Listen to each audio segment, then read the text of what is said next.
Hello everyone out there, welcome back to my channel Parley Bohemian and welcome to Nestle Machine and me. আজকে চলেছি unique হন্ডার শোরুমে আর আজকে যে বাইকটা নিয়ে ডিসকাস করব সেটা 125cc সেগমেন্টে one of the most favourite bike SP125 and 225 এসে এই বাইকটা সম্পূর্ণ নতুন মোরলেস 5টা মেজর চেঞ্জেস কিন্তু পেয়ে গেছে।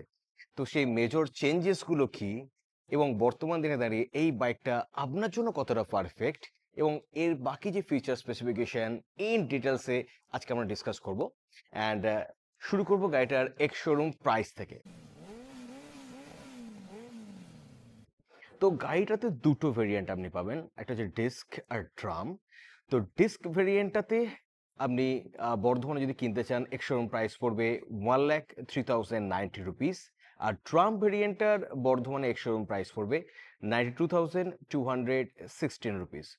তো দুটো ভেরিয়েন্টের মধ্যে বেসিক্যালি ড্রাম আর ডিস্ক ছাড়াও আরেকটা পরিবর্তন পাবেন। সেই পরিবর্তনটা কি না, ড্রামের ক্ষেত্রে নর্মাল ডিসপ্লে যেটা আগের মডেলটা ছিল সেটা পাবেন, আর নতুন মডেলটাতে একটা নতুন চমক তো আপনাদের জন্য ওয়েট করছে। তো সেইগুলো একটা একটা করে আমরা আলোচনা করি।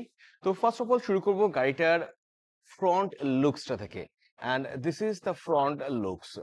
আগের থেকে একটু আলাদা এবং এই পার্থক্যটা প্রমিনেন্ট হবে যখন আমি চাবিটাকে ঘোরাবো। সো এখানে ডিআরএল অ্যাড হয়ে গেছে, হেডলাইটের ডিজাইনটার মধ্যে আপনি সামান্য পরিবর্তন পাবেন, আরও বেশি অ্যাট্রাকটিভ, আরও বেশি বোল্ডার লুকস যুক্ত হয়ে গেছে হেডলাইটটা, অনেকটা SP160-র মতো। এটা গেল ফার্স্ট মেজর পরিবর্তন যেটা সামনে থেকে আপনি দেখতে পাবেন। অ্যান্ড গাড়িটার সেকেন্ড পরিবর্তনের কথা যদি বলি, সেটা অবভিয়াসলি এর গ্রাফিক্স রিলেটেড। এখানে নতুন কিছু গ্রাফিক্স অ্যাড হয়ে গেছে। অ্যান্ড থার্ড পরিবর্তনটা সেটা দেখতে গেলে আপনাকে চলে আসবে গাড়িটার রেয়ারে, and this is the third change. এখানে আপনি SP160-র মতো সুন্দর একটা এম শেপ টেল ল্যাম্প পাবেন, তার ফলে গাড়িটাকে দেখতে কিন্তু দুর্ধর্ষ লাগছে। এই তিনটে গেল ভিজিবল চেঞ্জেসের কথা। আর আন্ডারবোন সেরকম মেজর চেঞ্জেস আপনি কিছু পাবেন না। চেঞ্জ পাবেন মিটার কনসোলের জায়গাটা যখন যাব তখন সেখানে গিয়ে দুটো মেজর চেঞ্জ পাবেন। তো সেই জিনিসটা সম্পর্কে ডিসকাস করার আগে একবার ওভারঅল গাড়িটা ডাইমেনশন নিয়ে একটু কথা বলে নিই। তো গাড়িটাতে ডায়মন্ড ফ্রেম পাবেন, 160 মিলিমিটার গাড়িটার গ্রাউন্ড ক্লিয়ারেন্স, তার সঙ্গে সিট হাইটটা ভীষণ অ্যাক্সেসেবল 790 মিলিমিটারের মতো, 11.2 লিটারের ফুয়েল ট্যাঙ্কটাও আপনি পেয়ে যাবেন এবং গাড়িটার কার্ভ ওয়েট 116 কেজি। এটা আমি ডিস্ক ভেরিয়েন্টের কথা বলছি। তো ওভারঅল একটা ইউথফুল ডিজাইন তো পাবেন, যে কোনো বয়সের রাইডার ইজিলি গাড়িটাকে চালাতে পারে। এই বাইকটার মধ্যে সে চার্মটা রয়েছে যাতে মানে ইয়াংস্টাররা চালালেও বোর্ড লাগবে না দেখতে, এবং মিডল এজ পার্সনরা চালালেও কিন্তু সেটা এক্সট্রা ওভার স্টাইলিশ মনে হবে না। ভীষণ আই সুদিং ডিজাইন যুক্ত এই গাড়িটা। ফ্রন্টে আপনি এখানে টেলিস্কোপিক সাসপেনশন পেয়ে যাবেন, কম্বি ব্রেকিং সিস্টেম আপনি এখানে পেয়ে যাবেন, এবং ফ্রন্টে আপনি ডিস্ক পেয়ে যাবেন। এই ডিস্কটা 240 মিলিমিটারের। অ্যান্ড ফ্রন্ট টায়ারের কথা যদি বলি, দেন ফ্রন্টে আপনি 80/100 সেকশনের 18 ইঞ্চের টিউবলেস টায়ারটা পেয়ে যাচ্ছেন। অ্যান্ড এখানে স্ট্রাউট পোর্শনটা তো আগের মতোই রয়েছে, বেশ সুন্দর মাস্কুলার। ফুয়েল ট্যাঙ্কের ডিজাইনটাও বেশ সুন্দর, আর সিটটাও যথেষ্ট বড়, রাইডার পিডানের জন্য প্রচুর জায়গা আপনি পেয়ে যাবেন। একটা ভীষণ প্র্যাকটিক্যাল গ্র্যাব রেলও পেয়ে যাবেন। সাইডে সারি গার্ড রয়েছে, কাভার চেন রয়েছে, এবং রেয়ারের আন্ডারপিংসের কথা যদি আমি বলি, দেন রেয়ারে আপনি 5 স্টেপ অ্যাডজাস্টেবল হাইড্রোলিক পেয়ে যাচ্ছেন, তার সঙ্গে 130 মিলিমিটারের ড্রাম ব্রেক পেয়ে যাবেন, এবং রেয়ারের টায়ারটা 100/80 সেকশনের 18 ইঞ্চের। তো এই গেল গাড়িটার ডাইমেনশনের ব্যাপারটা। অ্যান্ড এরপর কথা বলবো ইঞ্জিনের ব্যাপারটা নিয়ে।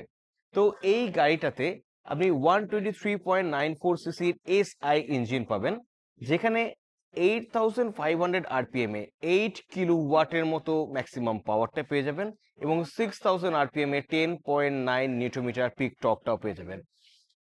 অন পেপার এর ইঞ্জিনের স্পেসিফিকেশন দেখে প্লিজ ডোন্ট জাজ দিস বাইক। হাইওয়ে পারফরমেন্স বাইকটা কিন্তু যথেষ্ট ভালো, মানে NS125 বা রেডার 125-কে কিন্তু সমানে টক্কর দিতে পারে এই বাইকটা। এর হাইওয়ে পারফরমেন্স কিন্তু ততটাই ভালো, এবং তার সঙ্গে যেটা ভালো সেটা হচ্ছে এর মাইলেজটা। এই গাড়িটা থেকে অন অ্যান অ্যাভারেজ 65 কিলোমিটার কিন্তু আপনি আরামসে পেয়ে যাবেন, depending on your riding style. So performance centric হওয়ার পরেও যথেষ্ট ফুয়েল এফিসিয়েন্টও বাইকটা। অ্যান্ড যদি আমি ফিচার্সের কথা বলি, দেন এখানে silent start stop with ACG পেয়ে যাচ্ছেন, সাইড স্ট্যান্ড কাট অফ পেয়ে যাবেন এবং ফ্রিকশন রিডাকশনের মতো টেকনোলজিগুলো পেয়ে যাবেন। এবং এই গাড়িটাতে অটো স্টার্ট স্টপের অপশন চলে এসছে, তার মানে আপনি গাড়িটাকে যখন ট্রাফিক সিগন্যালে দাঁড়াবেন বা 10 কিলোমিটারের নিচে গাড়িটাকে যখন ক্রল করবেন, মানে একটা বড় হাম্প পেরোচ্ছেন, তখন কিন্তু অটোমেটিক্যালি ইঞ্জিনটা বন্ধ হয়ে যাবে, আবার পিক আপ বাড়ানোর সঙ্গে সঙ্গে কিন্তু ইঞ্জিনটা স্টার্টও হয়ে যাবে। এই ক্ষেত্রে আপনি 5 to 7% মতো ফুয়েল সেভ করতেই পারেন। এবার চলে আসবো সব থেকে মেন পরিবর্তন, হেডলাইট আর টেল ল্যাম্পের পর, যেটা আমার মনে হয় ভীষণ ভীষণ আপনাদের মজা দেবে, সেটা হচ্ছে এর ডিসপ্লেটা। এবার আমি অন করে অফ করি, দেন ব্যাপারটা আরো ক্লিয়ার হবে আপনাদের কাছে। So this is a new TFT smart display, and এই স্মার্ট টিএফটি স্ক্রিনটা থেকে আপনি প্রচুর ফাংশন পেয়ে যাবেন। আমি যদি হন্ডা রোড স্নেক অ্যাপের সাথে কানেক্ট করেন, দেন ক্লাইমেট রিলেটেড ইনফরমেশনগুলো through Bluetooth, call, SMS, music control করতে পারবেন। তার সঙ্গে টার্ন বাই টার্ন নেভিগেশনটাও পেয়ে যাবেন। এর সঙ্গে এখানে গিয়ার পজিশনিং ইন্ডিকেটরটাও রয়েছে। এখানে কিছু কি রয়েছে, এই সুইচগুলোকে প্রেস করে আপনি বিভিন্ন মেনুসের ভেতরে জিনিসগুলোকে দেখতে পাবেন।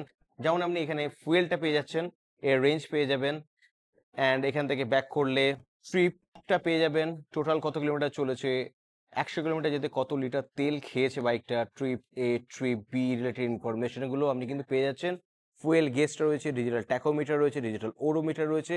সো এইটা বেশ সুন্দর, এবং চারিদিকে একটা সিলভার লাইনিংও রয়েছে, বেশ অ্যাডভান্স লাগছে গাড়িটাকে দেখতে। এখানে স্টার্ট স্টপের অপশন রয়েছে, অটো স্টার্ট স্টপের অপশনটা আপনি এখান থেকে দেখতে পেয়ে যাবেন। অ্যান্ড এদিকে পাস সুইচ, আপার বিম, লোয়ার বিম, টার্নিং ইন্ডিকেটার, হর্নটাও রয়ে গেছে এই দিকটাতে। অ্যান্ড এইখানটাতে এই তো মানুষগুলোকে কন্ট্রোল করা সুইচটা পেয়ে যাচ্ছেন। এবং আরেকটা যেটা নতুন জিনিস অ্যাড হয়েছে, সেটা হচ্ছে এখানে ইউএসবি চার্জিং পোর্টটাও আপনি পেয়ে যাবেন এই জায়গাটাতে। তো একটা কমিউটার সেগমেন্টের বাইকের মধ্যে এত কটা ফিচার্স, তার সঙ্গে একটা দুর্ধর্ষ লুকস, দুর্ধর্ষ ইঞ্জিন, হন্ডার রিলায়েবিলিটি কিন্তু কোনো প্রশ্নই হবে না, এত কিছু কিন্তু আপনি পেয়ে যাবেন এই বাইকটার মধ্যে।